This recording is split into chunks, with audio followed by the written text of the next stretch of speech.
Welcome back. We're back at A Course in Miracles, lesson 134. Let me perceive forgiveness as it is. So this is definitely one to mull over pretty intently and deeply, because there's a few parts in it that are real gems in helping you move forward in your forgiveness practice. So in a nutshell, which is always a funny word to use with A Course in Miracles, because it is pretty crazy, it's essentially saying the reason we have so much trouble forgiving is because we think there is actually something to forgive. Like if we could just see it as everything as an illusion and the sin as an illusion, then it's really easy to forgive illusions. But we think like that's the truth, that happened, that's horrible. And then we get caught up in not being able to let it go because we think it was real. So lesson 134 is let me perceive forgiveness as it is. So yeah, it talks about forgiveness, about how we really do think we're just giving this gift that is unjustified and undeserved, and this person's a jerk and, horrible. So it just is, I feel like this lesson sort of makes fun of forgiveness and how we perceive it and the twisted view of what forgiveness means. And it says that it is easily corrected when you accept the fact that pardon is not asked for what is true. It must be limited to what is false. It is irrelevant to everything except illusions. Truth is God's creation, and to pardon that is meaningless. All truth belongs to Him, reflects His laws, and radiates His love. Does this need pardon? How can you forgive the sinless and eternally benign? So the major difficulty that you find in genuine forgiveness on your part is that you still believe you must forgive the truth and not illusions. So if we can kind of get it in our noggins that only truth is true and all this illusory stuff in this world of illusion, it's like, well, yeah, it's really easy to forgive illusion because it's not even true. So it's kind of a interesting way to take your mind and kind of give it a little spin and a different perspective and just see if that helps you begin to be able to let go of these grievances that are holding you down and hurting you. So anyways, Jesus, your turn. Tina Jesus for lesson 134, let me perceive forgiveness as it is, said, yep, your judgments and your hatred and your attacks put you in hell. You are suffering when you judge and when you attack and when you hate and when you not forgive and when you hold a grievance for your entire life. Guess who suffers? You. It's your own personal hell in your mind. So the advice from Jesus is to instead say, I don't know. I don't know why that happened. I don't know why it is the way it is. I don't know why that person did that to me. I don't know why that person did that to somebody else. And then say, I am not going to judge. I don't know. I don't know. I'm not God. I don't freaking know. And I'm not going to judge. So there was a ton of good Tina Jesus advice today. Look with forgiving eyes on everything in your life and pay attention to your life. Focus on your life. Stay in your own lane. Cultivate your mind and stop judging everybody. Just let people live and learn. Do your best to not gossip. Don't get involved, because a lot of times if you can resist getting involved, you'll see that it was better that you did not get involved. Don't get involved. And then when you do fall to temptation of judging and all that, ask yourself, would I accuse myself of this? Like what I'm judging this person for, would I accuse myself of this?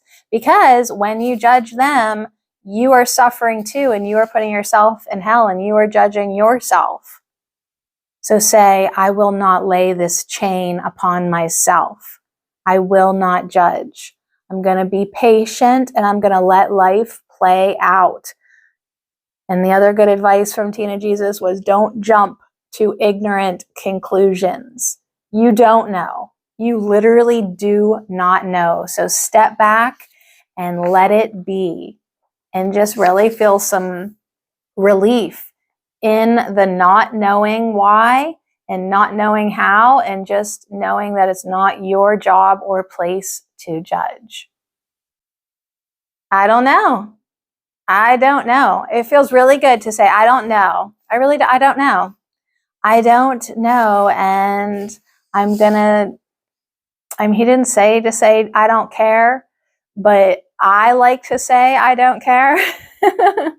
I don't care to judge.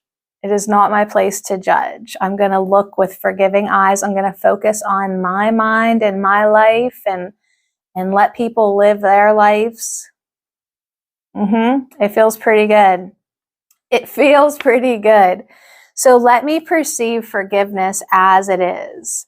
Forgiveness is the only thing that stands for truth in the illusions of the world. It sees their nothingness and looks straight through the 1,000 forms in which they may appear. It looks on lies, but it is not deceived. It does not heed the self-accusing shrieks of sinners mad with guilt.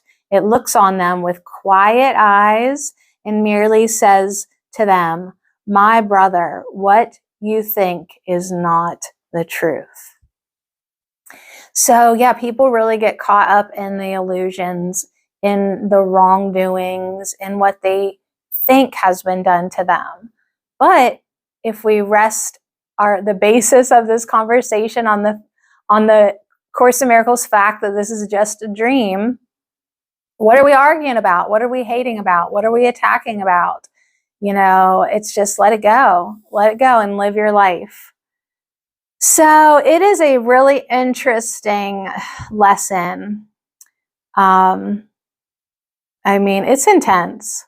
Forgiveness stands between illusions and the truth, between the world you see and that which lies beyond, between the hell of guilt and heaven's gate. Across this bridge, as powerful as love, which laid its blessing on it, are all dreams of evil, of hatred and attack brought silently to truth. They are not kept to swell and bluster and to terrify the foolish dreamer who believes in them. He has been gently wakened from his dream by understanding what he thought he saw was never there.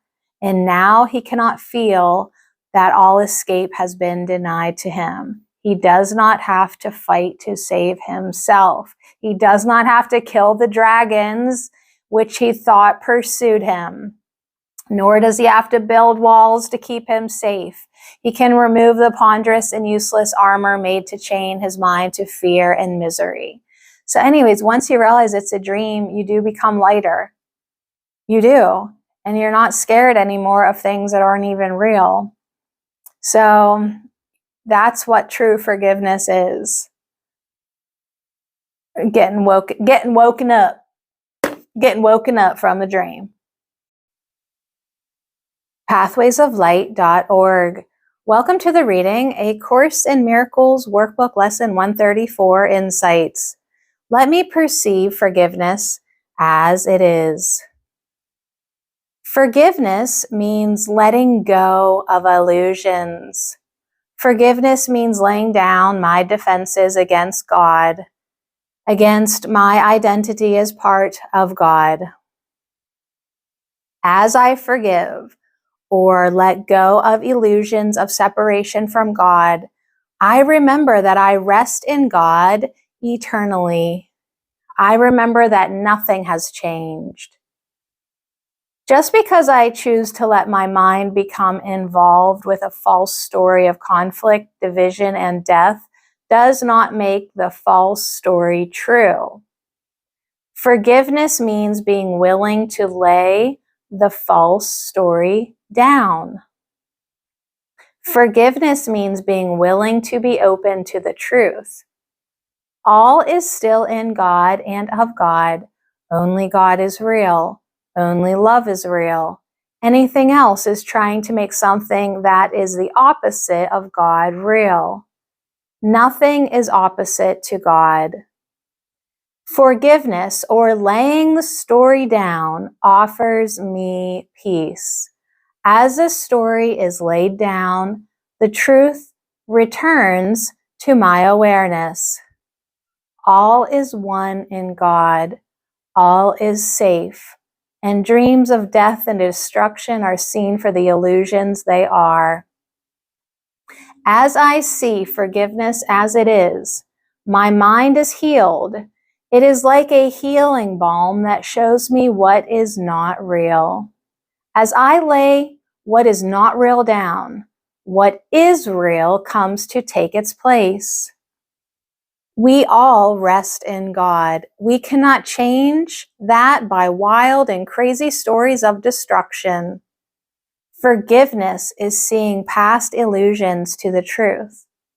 I open my mind today and see that my job is to practice forgiveness as it is, to practice seeing straight through the 1,000 forms in which they may appear. I practice letting my mind be healed today of all the fanciful dreams that never were in reality. I practice remembering that I rest in God now and forever. Truth is true and nothing else is true. God is truth. I practice remembering the truth today. Once again, I see how central the idea that this world does not exist is to my healing. It is the basis of true forgiveness. Everything my body's eyes show me cannot be real if the world does not exist. Everything that seems to upset me in any way is always about some form that I object to. If it is form, it is different and therefore separate from me. But the Course tells me that only love is real and love is one. Love knows no distinctions, only unity, equality. The moment I recognize that what I thought was cause for upset is not real and does not exist, forgiveness is natural and automatic, for it is seen that there is nothing to forgive. No change, no harm occurred. The practice of forgiveness could be called the practice of recognizing illusions for what they are and seeing past them. I cannot rely on my own understanding to accomplish this. My understanding as a separate identity is based on a false foundation that separation is real. On this false foundation, it is impossible to achieve an understanding of truth. By the grace of God, I have a voice in my mind that can bring me the understanding I need to recognize what is unreal and look past it to the real. I must practice listening to this voice if I would free myself from the pain of sin and guilt. Each day, I take time to quiet my mind and receive the words of my inner teacher. The recognition of illusion comes easier and truth is seen more clearly.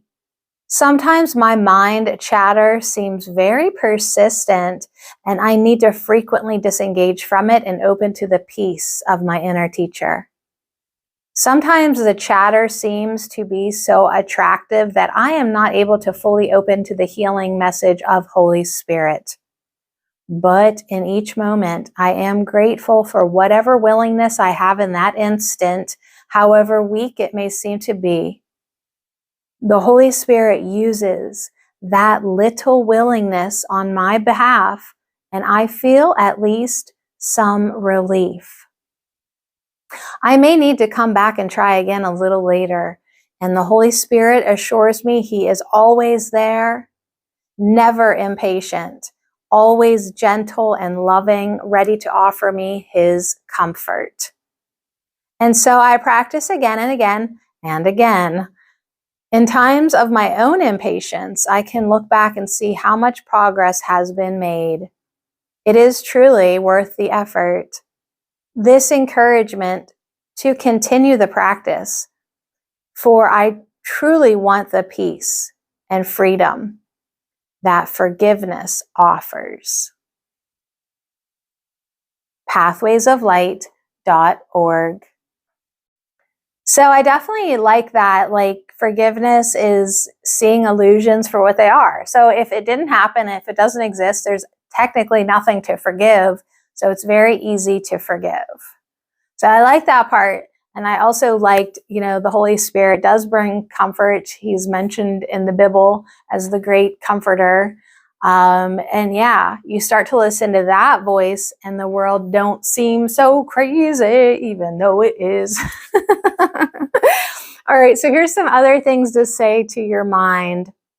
Let me perceive forgiveness as it is. Let me perceive forgiveness as it is. Would I accuse myself of doing this? I will not lay this chain upon myself. So in everything, remember that no one is crucified alone, and yet no one can enter heaven by himself. So when we crucify someone else with hatred, we're crucifying ourselves. And we all go back to the sonship, to heaven, to God together. I know. And the egos don't like that, because there's always a few people that you want them to go to hell. But if you tell them to go to hell and you want to put them in hell, you're putting your own mind in hell.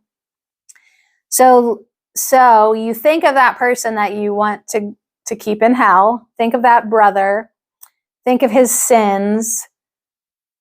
And think of, as you're using his offenses, you're saying, like, he's evil for doing that. Would you condemn yourself for doing this?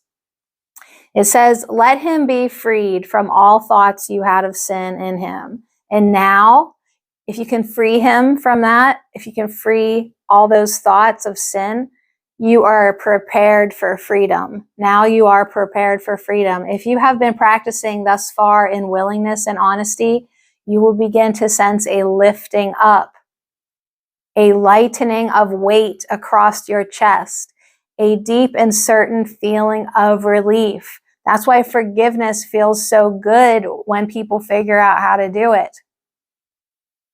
So the time remaining should be given to experiencing the escape from all the heavy chains you sought to lay upon your brother, but were laid upon yourself. So you think you're laying chains upon them, but you're actually laying them upon you. That's why hatred feels so heavy. They're energetic chains.